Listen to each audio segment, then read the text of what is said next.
like I was saying earlier, the more you get to know God, the more you will be able to resist the enemy. And the more you'll be able to deal with people and their craziness, because a lot of the times people want to provoke you. They try to poke the bear and get a rise out of you. But when you really do have more of God in you than not, you won't feel like a sucker. I just realized, if when you feel like you're a sucker, I think that that's partly weakness.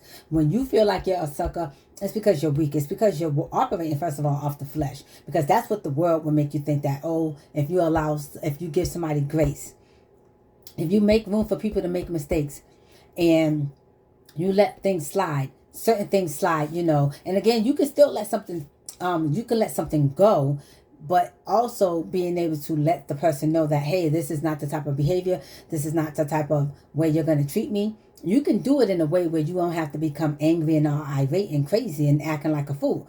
You could do it with gentleness, with calmness, and an emotional IQ, to let them know, hey, you can't do that like that. You can't do me like that. You can't just do whatever you want or treat me any kind of way. It doesn't mean you're going out like a sucker. It just means that when you're really in a place of healing, you respond more than react. When you're unhealed, you react as opposed to respond. And so when you're able to respond to someone, and you're still able to tell them what it is that you need to tell them without all the disrespect and anger, you still you did it out of wisdom. But when you're doing things to me, this is my opinion, when you're doing things to me and you're all irate, you're all crazy, you're all riled up, you're all like, ah, your bark is louder than your bite. I think that has a lot to do with fear. I think that has a lot to do with insecurities, because you're not a sucker if, like, again, if somebody stepped on your toe by accident and it was an accident, ain't nobody trying to mess up your air forces. Ain't nobody trying to really do that facetiously if it was an accident, if they stepped on your toe. And a lot of the times, oh, you should be watching where you're going, you should look what you. Yeah, of course, yep, that's true. They should be watching where they're going, whatever. All you gotta do is be like, hey, excuse me, excuse you, watch where you going. You ain't paying attention. You ain't always got to be all riled up. It ain't got to be a fight. It ain't, even if somebody cut you off, you ain't always got to be hand on horn, like, this is what I'm learning. You ain't always got to have your hand honking down on the horn, practically blowing their ears out, because they cut you off. Sometimes you just got to let stuff like that slide. That's not something important. Because again, when I did that, the last time I did that, not too long ago, this dude got out the car as though he was going to fight me. He really did. And then, I was like, well, do it. He was coming to the car. As soon as I said, do it, I wasn't about to open my car door, but I was like, do it. You want to come to the car? Do it. He got back. He fell back a little bit. He went back or whatever. I was like, do it. If that's what's going to make you feel good, do it. That's exactly what I said. He got in his car. Then he kept sticking his middle finger up at me. I said, I don't care. But if you want to do something, do it. I'm not getting riled up. I'm sitting up there, I'm laughing. And I'm sitting there laughing. I'm like, this is not that serious. You don't have to be that crazy. That, to me, those are signs of insecurities. Those are signs that lets me know you're an unhealed individual. You got a lot of things going on that I have nothing to do with, that I don't know nothing about. That ain't my problem. And I really don't care. But don't get out that car think you're going to do something to me. Don't do it. So, again, that's just me. I feel like when you can walk upright, when you can walk without yelling at everybody, and you can let things go, things that really don't make no sense to be arguing at. There's a lot of stuff that I think that the world would be a better place, and we would be a better place. My ear is itchy right here. That we would be a better place, if we would honestly just learn how to let things go and not feel like, as letting things go, that means we're a sucker. It just means we're wise. Because, like it says, a fool is quick-tempered, but a wise man stays calm when insulted. This is from Proverbs 12:16. So, like I said, somebody step on your shoes, somebody honk you off or cut you off, and all this craziness, anything that you can think of that somebody may do. A lot of the times you just stay calm. Stay calm. Again, because it is quick to hear. When you hearing what people are saying, before you going off and starting to run off at your mouth and being quick to be angry and be quick to go off the mouth, when you can hear first, then you get to understand, oh, okay, I understood this was unintentional.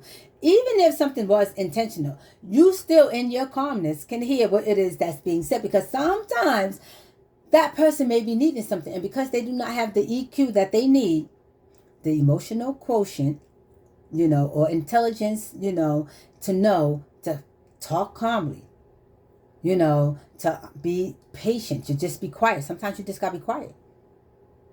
A lot of folks don't know how to do that. So when you can do that with calm, when you can just be calm, this is what I'm learning. As I get calmer, I am able to hear loudly, and I'm like, oh, this person's going through something. So this is what they need. They just don't know how to articulate it.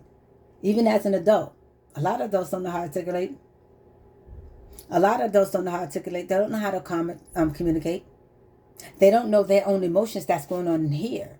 They don't even know what's going on. They don't know if they're happy, sad, angry, mad, miserable, depressed, feeling, unworthy, unheard, whatever. They don't know what they're feeling. If they're anxious, they don't know. I have this emotional chart. You know how they have it at the hospital? What do you feel? And they got the circles with the little faces on it. And it says a lot, a little bit, you're sad, you're happy. They have this at the hospital.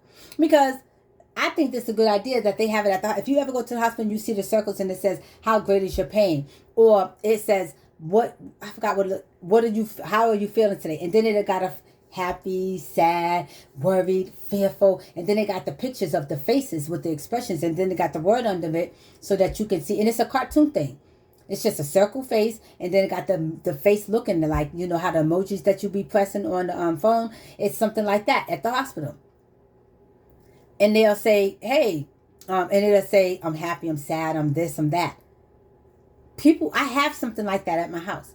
So that when my kids was growing up, so that in case they need it, I'd be like, look at this. Are you happy? Are you sad? Does something hurt you? Are you afraid? Like, so that they can be able to communicate with me. Because they're boys. I have 2 sons. And they're boys. So, most guys don't know how to articulate their feelings. They don't know what they're going through. So I had this chart, and I use this still to this day. And I use this, so that people, I'm going to find it. When I find it, I'm going to let you know.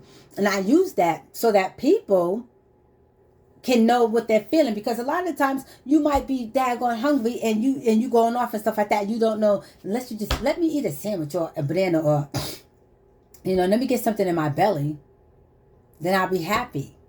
But sometimes when people are hungry, they get angry, they get frustrated, everything bothers them, they become moody because they're hungry. But a lot of times people won't know that they're hungry, and that's what's causing them to feel the way they feel, because they're hungry. Hunger makes you do things. Sometimes that makes you, not want to be bothered. You might be a little extra quiet, or you might be snappy because until your brain starts to go, like, girl, you ain't fed me and stuff unless you're fasting. You need to get something in your belly. And a lot of the times people, you see that terminology, people are like, I'm hangry. I'm hangry. Because they angry and they hungry, and you get on their nerves and it's causing them to be angry. But it's really because they're hungry. So they become hangry. But that's just what it is. So I'm just like, listen, people got to get their emotions in check. And I just realized, because that was something I was like, wait a minute, this makes sense. It makes sense. Now, this is my opinion. I'm not a psychologist, even though I probably can, because certain things that when psychology be saying, and I remember, I forgot that everybody don't have common sense. That common sense flower is not in anybody's backyard. It just isn't, unfortunately. And I be thinking that certain things is just common sense. That's just me, because I don't know. I'm just equipped that way. I was just made like that. So I think not everything. I think a lot of things is common sense. And then I'm like, you didn't know that? I try not to look down on anybody because they may not have that common sense flower. But I'm like, okay. And see, instead of me getting angry at somebody, I just understand they don't got common sense. So then you got to work with them a little differently because they don't have that. And honestly, some people honestly just don't know. They honestly just don't know. And I was like that myself at one point in time. But then, once I got to know the Lord, right, I started to see that I did know. It was because I was around people who wanted to make me think I didn't know. I was around people who wanted to keep what I did know hidden. They wanted to take it away from me. They didn't want me to have it because they know that knowledge is power. So now they wanted to restrict me from the power that I had. They wanted to take away the power that I had away. And it's like,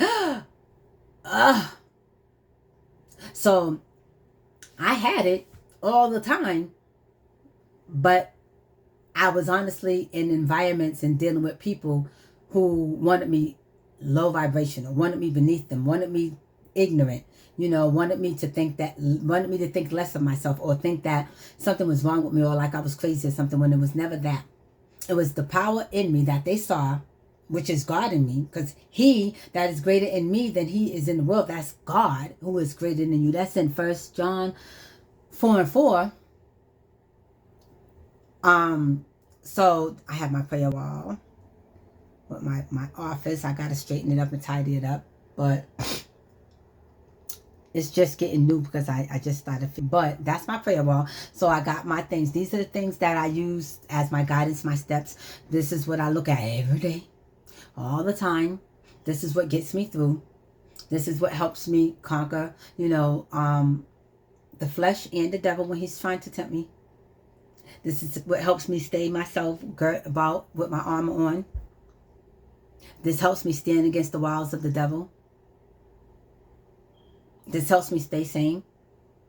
And this helps me to know better. And it helps me to know that those folks that I had in my life, which God removed them from my life and they're not no longer in my life anymore. And unfortunately, a lot of those people were relatives. Certain people I thought were friends. And definitely those exes. And I'm like, and them jobs. And I'm like, oh, people had me deceived. They were trying to pull a wool over my eyes. But God took the wool off and said, nope, your eyes is open. You can see now.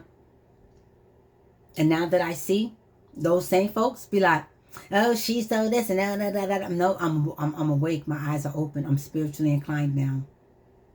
Which I always was. But I now got God in me. And I now know who I am. And I'm operating under that. And people don't like it. People want you to stay fool. People want you to stay ignorant. People want you to stay beneath them. So that makes them feel better. And this isn't not everyone.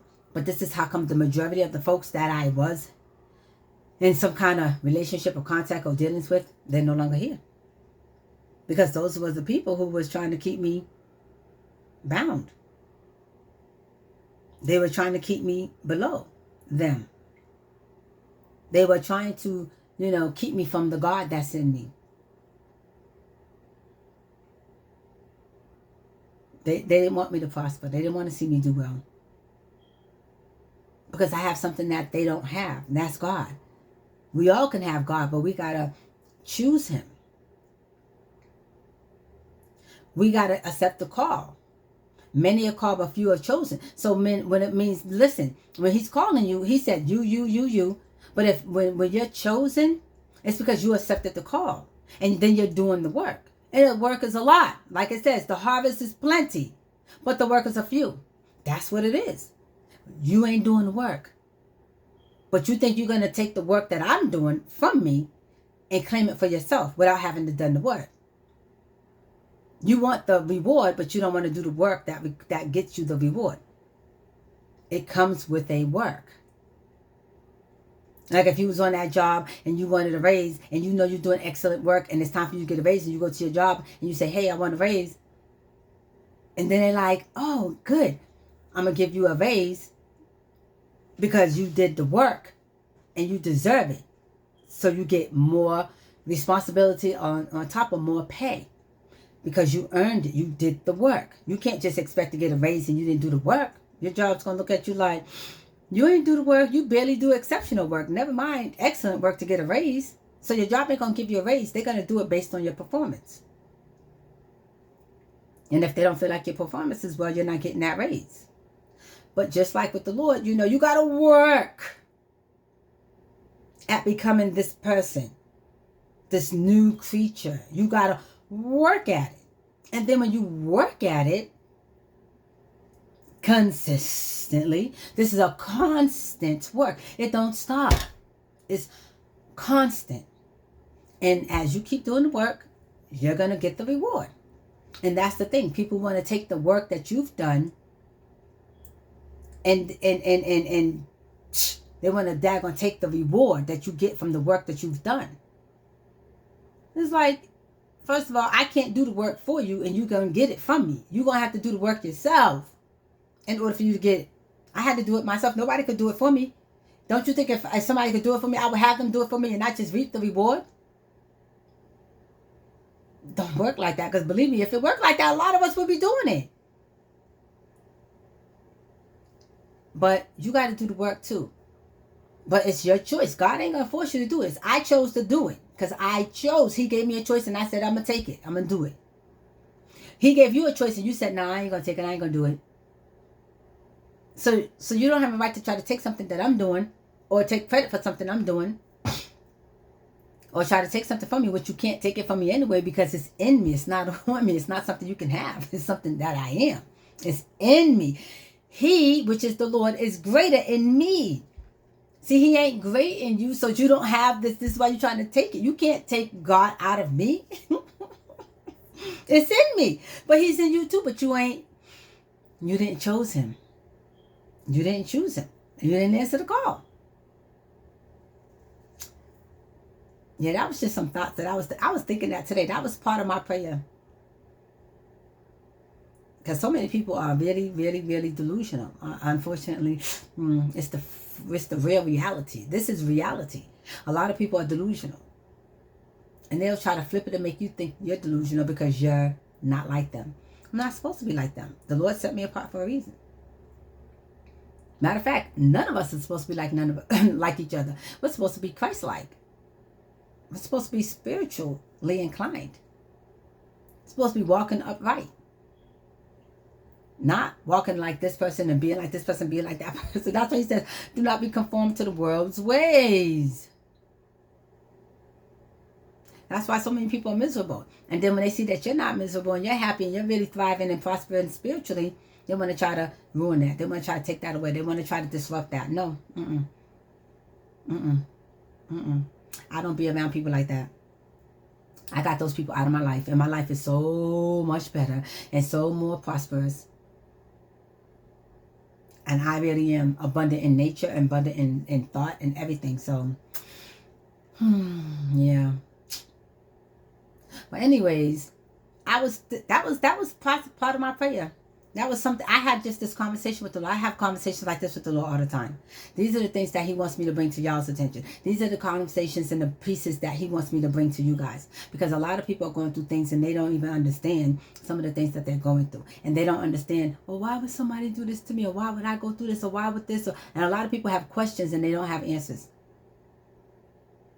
But honestly, the answers coming from the Lord. So you got to have a relationship with the Lord for you to get the answers, really.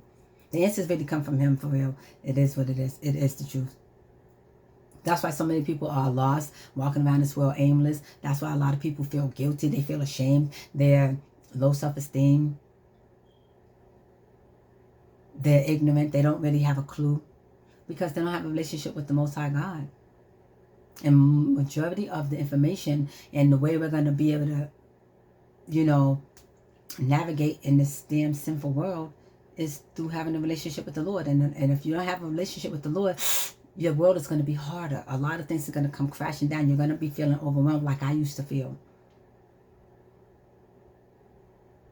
I refuse to be overwhelmed. I refuse to let the enemy get the best of me. The devil is a liar. I'll be kicking Satan's butt left and right. Get the heck up out of here, Satan. I ain't playing with you, boy. I be meaning it. I talk to him because he ain't shit. And I mean what I say. Get the heck up out of here. See, I be worse with it. I be going off. I be going off. But that's how you got to be.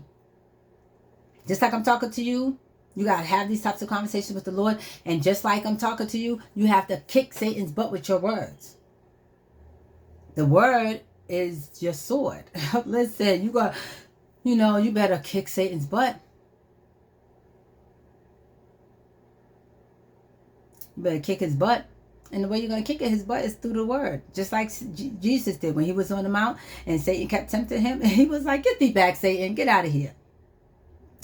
He was like, get thee back, Satan. No. Satan came with him this way, and then he said this way. You got to talk to Satan like, get Satan out of your way. Get him out your way. But I hope you guys have a blessed day. I don't care. I look like crap. Yeah. Because I'm in here getting myself together. Getting my life right. Yes, so, but that was something I wanted to share because that was something I was talking to the Lord about. And I said, let me talk about this on camera. Let me get this out there. And if you like it, hey, like it. Like this message if you like it. Comment, share. Yes, let's communicate. Let's bond. Let's get to know one another. But I hope you have a great, blessed day. And until next time, blessings.